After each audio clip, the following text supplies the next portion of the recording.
You have the floor, ma'am.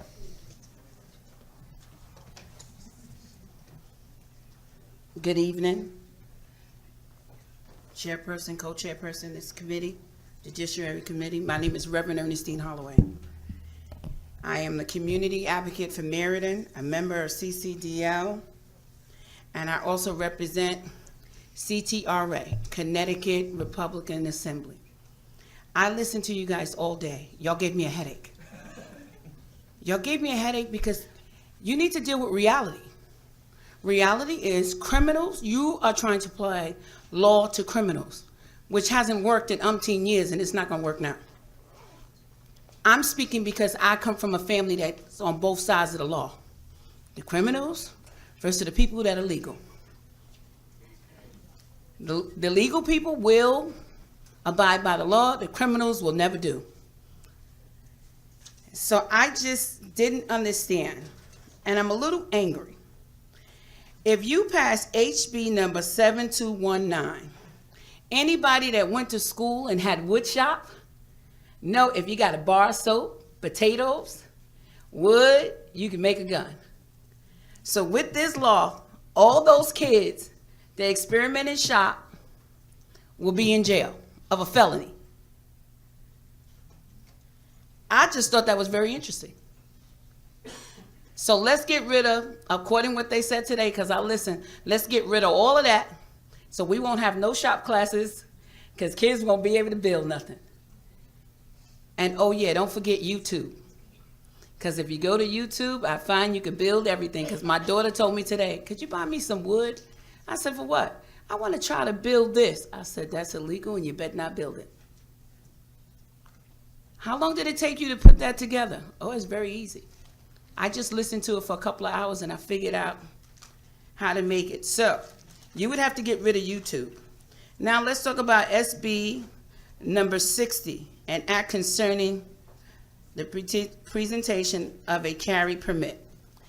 Here's what bothers me about that, being an African-American woman and being pulled over by the state police just because I was running an election and needed a permit. Could you imagine if I had a license to carry a gun, what they would have done to me? They wouldn't have asked me for no permit. They'd have locked my black behind up, put me in handcuffs, went to the precinct. I'd have been calling Doug and Craig Fishbein to come and get me. That's reality. When you make these laws, you have to take the different races in consideration. I know people don't want to deal with it, but it is what it is. I would love to say every police officer abide by the law. The fact that I got pulled over for doing the election thing and needing a permit, a peddler's license, shows me that everybody doesn't abide by the law. And I listened to the mayor, Gannon, today. I couldn't stop laughing at him, so that probably wasn't a good thing. But what I'm gonna say to you is, If you just wrap up. yes, I am. I want to talk about 7223 and do it real quickly. Because like I said, there are criminals in my family.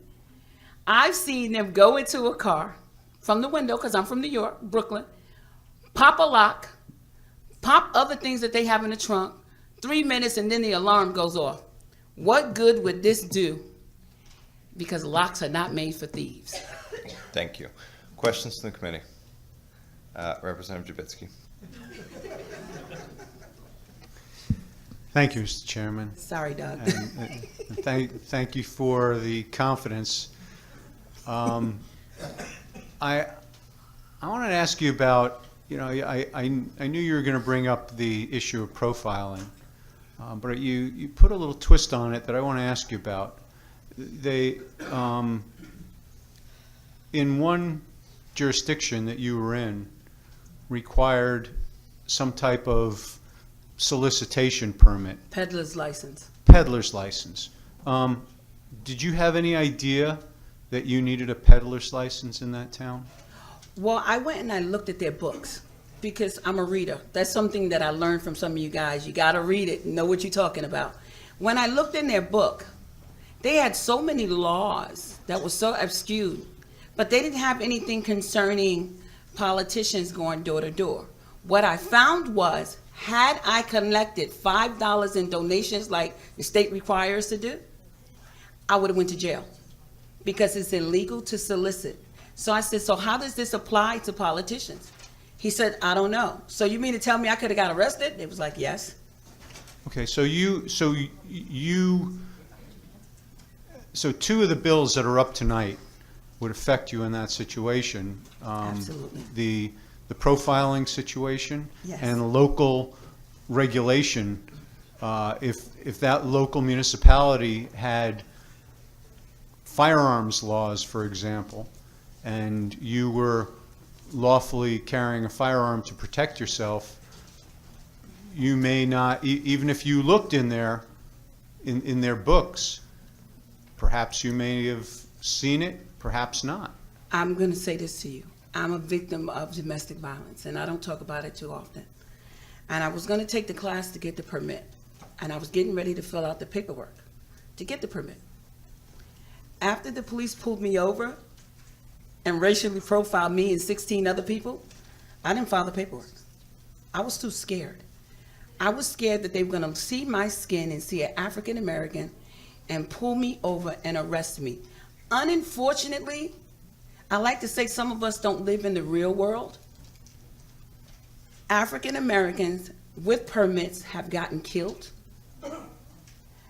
So I want to know, how would this apply? And then I looked at that video of the guy in Bridgeport. It's something called racism and classism, and that's what I saw. And I don't think we understand the difference. They saw a black man. He said he had a gun. He let them know when she asked them.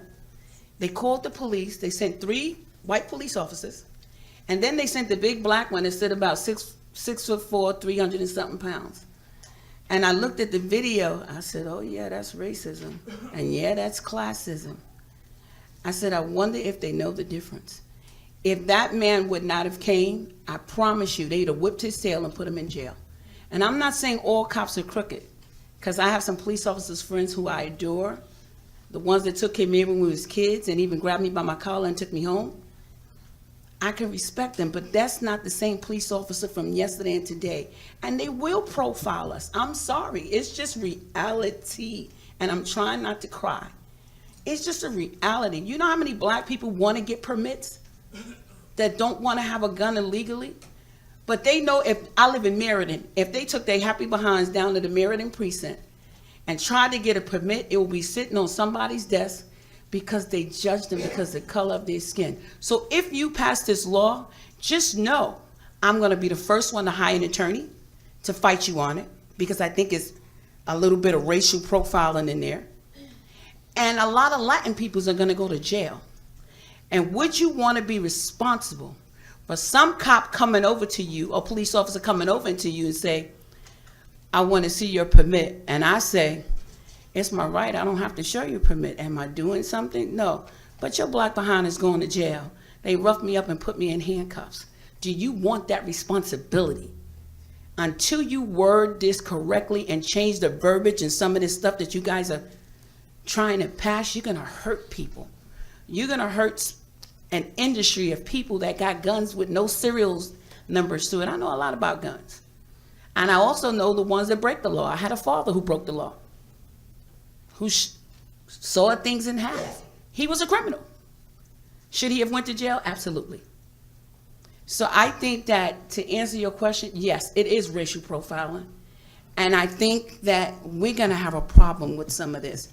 And I also want to say, why invest in a lock that it will take me 6 minutes to break into because I'm not professional? But my daughter at 8 years old took tweezers and a pick and picked my father's lock. She was 6. Did you hear Senator Looney's testimony? I think he's crazy. Okay. Sorry. Folks. And ma'am, excuse me. I said sorry. I said sorry. Okay, now his possible solution for getting around the Fourth Amendment violation would be for the police to stop every person that they saw with a firearm. How would that go over in your neighborhood? Well, I think that's very interesting when they can't pull over cars at a DUI, pull over every car, so, and they don't have enough police officers to do it when they doing those checks. So how they gonna do that with guns? Everybody's walking down the street, you're gonna say, hey, got a gun? That means you gotta stop them, you gotta seize them, you gotta check them, because somebody may not admit that they got a gun. I think that's ludicrous. And I think the police got a lot of other things they'd rather do than search everybody coming down the block. And besides, didn't New York City get in trouble for that? I believe they did. Okay, well, thank you very much. I appreciate Thank you. it. Further questions Thank to the committee? Seeing none, thank you for being with us.